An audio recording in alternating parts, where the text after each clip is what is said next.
I'm going to make a video while something is fresh on my mind. It's overnight, so I'm sitting in bed, so I just have the candle on the video. Yesterday, I had a really kind of stressful day at work, and when I came home, I really couldn't make heads or tails of why I felt so confused about the situation and kind of bad about myself, because I kept telling myself, well, in many ways, I did well. I did well. I did well here. I did well there. It's okay. Let it go. Let it go. But yet something clung on to me, and I kind of felt like I was going into a depression or something. I haven't felt that, it was sudden, kind of out of nowhere, and it was not the way I usually feel. I haven't felt like that in a very long time. So anyway, I kind of went to bed even early because I thought, well, maybe this will just reset me. I just couldn't wait to go to bed. And so overnight, I woke up, as I have been the last couple of weeks, honestly, at different times overnight, 1 or 2 or 3 or 4, numerous times in the night. And so I was looking on my cell phone on YouTube, and don't you know, the universe brought the answer from a suggested video, and it was to do with Carl Jung, and he was explaining very clearly about people who pretend to love you, but they actually resent you. And they don't know this. They're actually unconscious of it. So their behaviors are confusing. But this happens with empaths. The people are attracted to in a way, your openness, your tenderness, your kindness. And you know how an empath is. You can't seem to help but want to help everyone. And you take in a lot of stuff, which isn't always right. I have found I'm starting to finally understand at this later stage of my life the way things work. And the reason I'm making this video, I'm just going to try to clarify the things that came to me with such clarity after seeing half of this video. I was like, this is what went on. This is what happened. So keep in mind that these people are unconscious of their behavior. It is to do with their shadow in their subconscious. So they don't even purposely know they're doing this. But they treat you sometimes kindly with an idea that they love you or care for you, and then they undermine you. They hurt you, when you don't expect it. And so it leaves you feeling unsupported and hurt. I mean, I understand a certain person used to tell a story that they say, then the knife goes in. I understand exactly what that person meant when they say that. They tell you that they love you, and then the knife goes in. And again, it wasn't even conscious, or that person is unaware. It is their shadow. But the reason this is important for me, though, as an empath, is because of it's my responsibility to be aware of this. I'm grateful to be reminded of this again with this person. And actually, I have had these understandings before to step back, but this is very, very clear tonight. Our boundaries, that we must have boundaries as an empath, not a wall, but a boundary.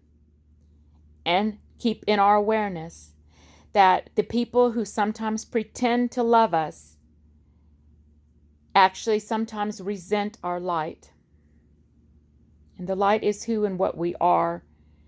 And there's a reason that we are that way, that openness that we have, that tenderness, loving kindness that we are.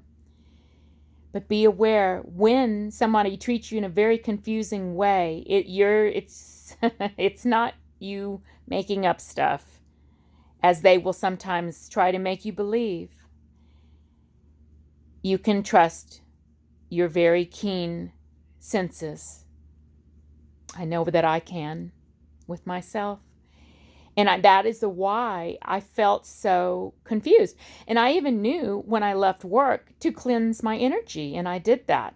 I sent back any energy that is not mine, blessed and transformed, to cleanse my energy. But even then, I had remaining confusion until when I heard this YouTube video from, again, one of many, I'm sure, that are clips of Carl Jung speaking about this. So anyway, he was speaking about how it's about resentment, and it's about, as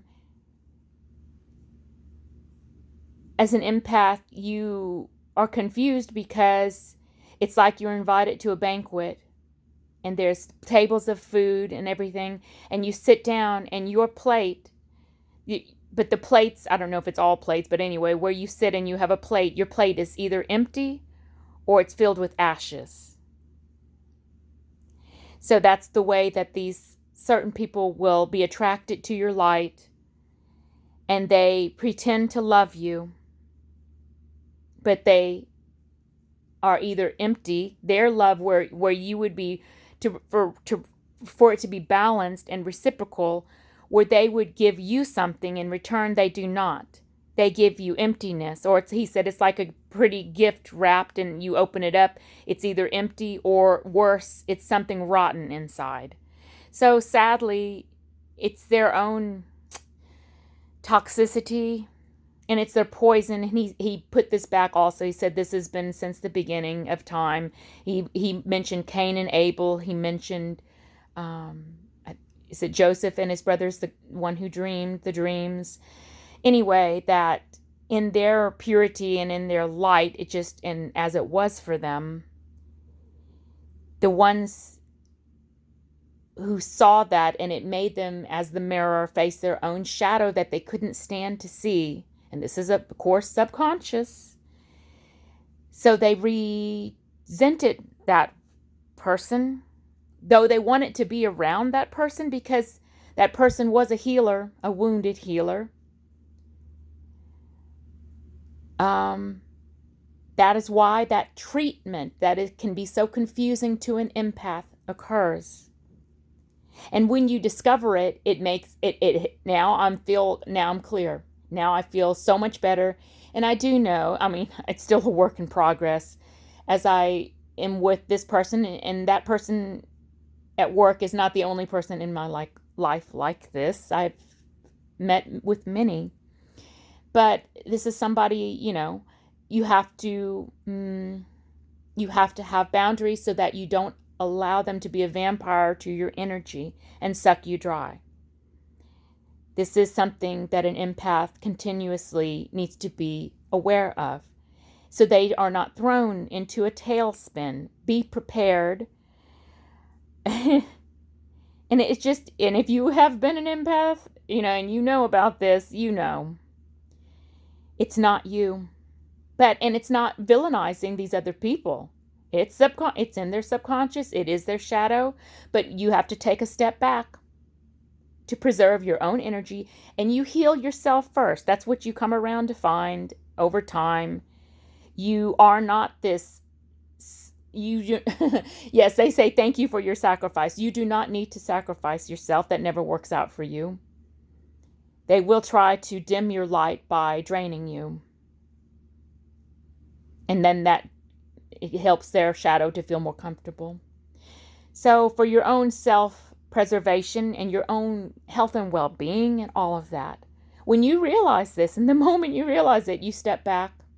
Again, you don't have to explain anything. You don't have to fight with this person. You don't have to set them straight or try to explain anything.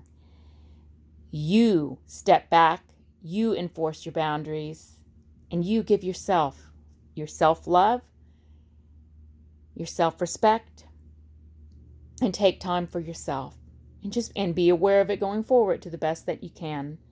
Anyway, it's very empowering to have that clarity, and I'm so grateful that the universe showed me that as a reminder. I have to say that the universe often does that with YouTube videos, is what they suggest.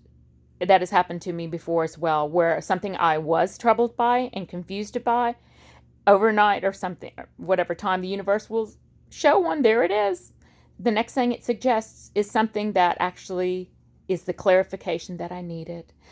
So thank you for listening to this video, and be well.